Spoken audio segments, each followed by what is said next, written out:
Ghost story. Go to sleep. Jeff the Killer. The convenience store sat at the corner of the street, its flickering neon sign reflecting off the rain-soaked pavement. The wall clock read 2:37 a.m. Daniel Carter stood behind the counter, his eyes burning from lack of sleep. The night shift always felt longer than expected, and tonight was no exception. A middle-aged man walked in, wearing a gray hoodie with the hood pulled up. He said nothing, simply grabbed an energy drink and made his way to the register.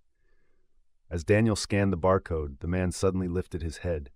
His eyes were sunken, exhausted, yet deep, like he was searching for something on Daniel's face. The air grew heavy. Daniel handed him the can without a word. The man took it and left without looking back. The automatic glass door slid shut behind him, leaving behind a blanket of silence. Daniel sighed and glanced at his phone. A message from his younger brother Mason popped up. "Are you coming home soon?" Daniel typed back a single word. "Yeah." As he stepped outside, a cold gust of wind hit his face, carrying the damp scent of the recent rain. The streets were empty, save for a few distant lights glowing from houses along the road home. His footsteps echoed against the sidewalk. He passed by a dark alley. Something made him slow down, an uneasy feeling creeping up his spine. In the shadows, something stood still, motionless, silent. Daniel squinted, trying to convince himself it was just his imagination, but the dim glow of the street lamp barely outlined a human figure, tall, thin, standing perfectly still.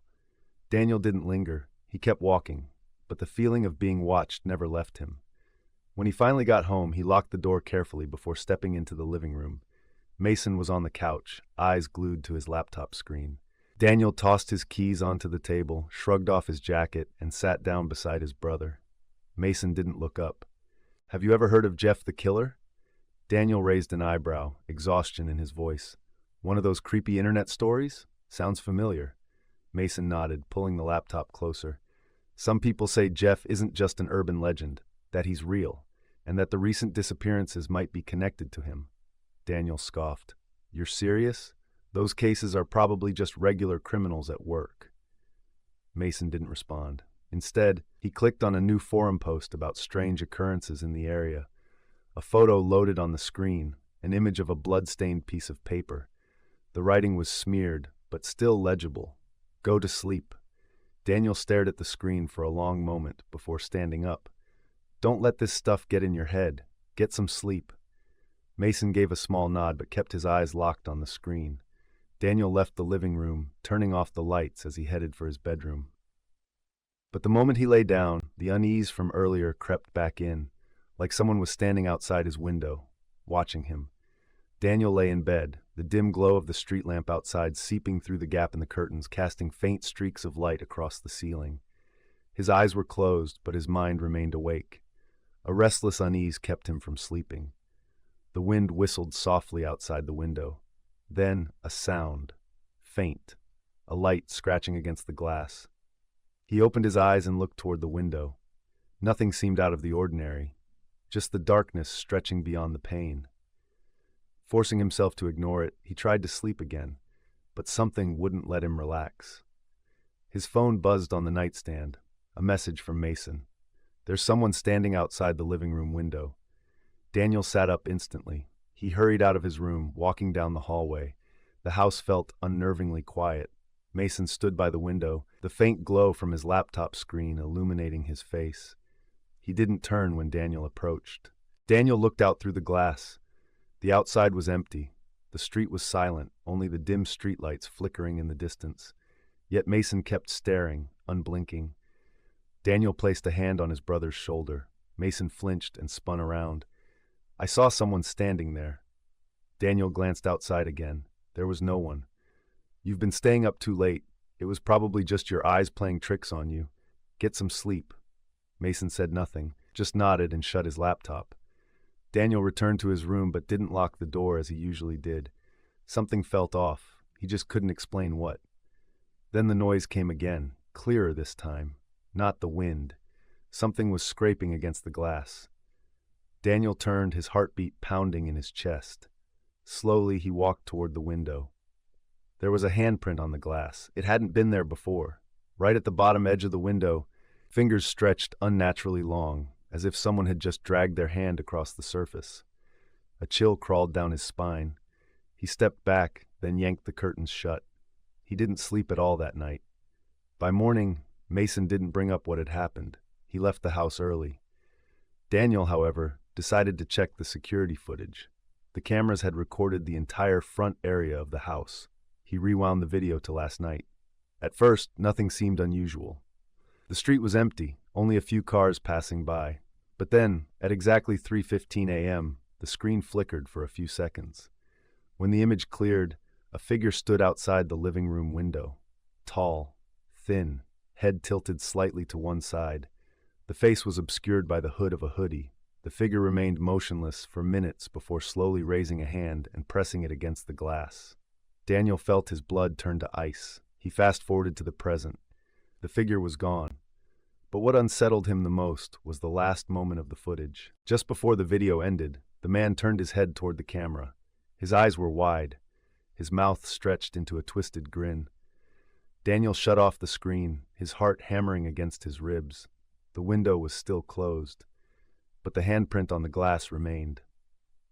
Daniel sat in front of the screen, fingers resting on the keyboard but not typing. The video from last night lingered in his mind. He played it again, slowing it down frame by frame. When the figure appeared, he paused. The image was blurry but clear enough to make out the facial features. The eyes never blinked, the mouth curved at an unnatural angle. This time, Daniel focused on the hand pressed against the glass. The fingers were unnaturally long. He took a screenshot and zoomed in. The hand wasn't human. The fingers seemed to have extra joints. The skin pale, almost translucent. A chill ran down his spine. He turned to look at the living room window.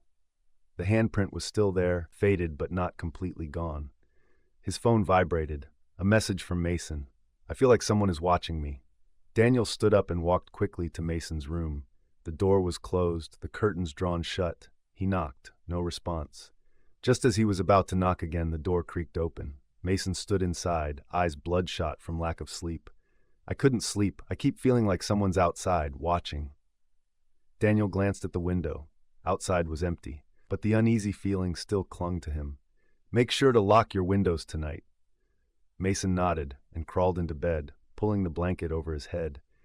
Daniel returned to the living room and shut the curtains tightly. The handprint faded with the daylight, but the cold sensation remained. That night, Mason went out. Daniel stayed home alone. The air inside felt heavier than usual. He sat on the couch, turning on the TV, but his mind wasn't on the screen. His phone lay face down on the table, its dark screen reflecting a faint image. He glanced at it.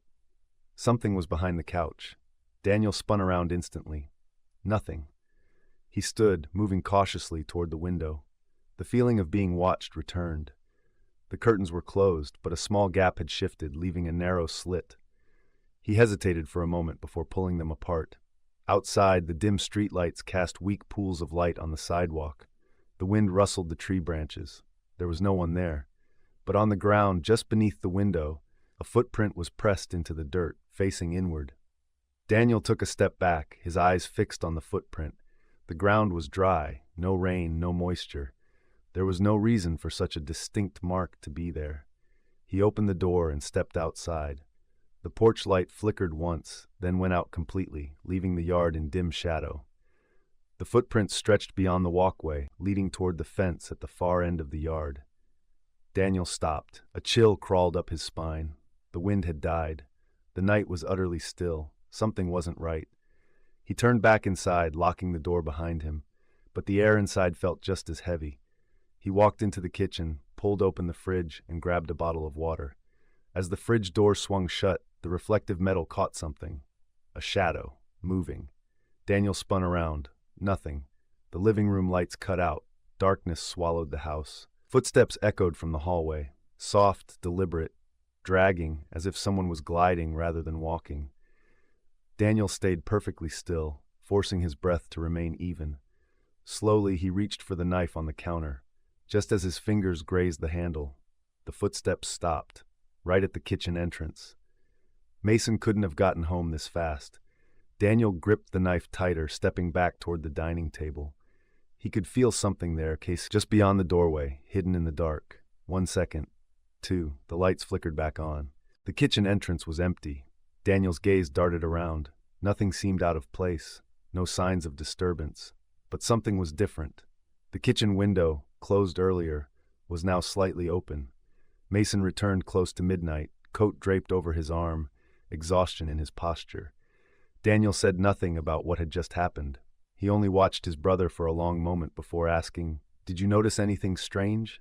Mason hesitated, then shook his head. "Did you hear anything?" Daniel's voice was steady, but his fingers tightened around the water bottle. Mason finally spoke. "Like breathing." Daniel stared at him. "What do you mean?" Mason pulled out a chair and sat down. "When I walked through the yard, I felt like someone was standing in the shadows, right by the fence. But when I looked, there was nothing there." Daniel didn't respond. His gaze drifted toward the kitchen window, where the glass reflected the room behind him. Between the dim light and shadows, something moved. Daniel spun around, his heart pounding. The window was empty. Outside, there was only darkness. Mason gripped his phone tightly, his eyes fixed on the screen. The photo was still there. The shadowy figure stood right behind Daniel, its face pressed against the glass. But when they looked outside, there was no one. The air in the room suddenly felt heavy. A soft knock echoed from the window, slow, steady.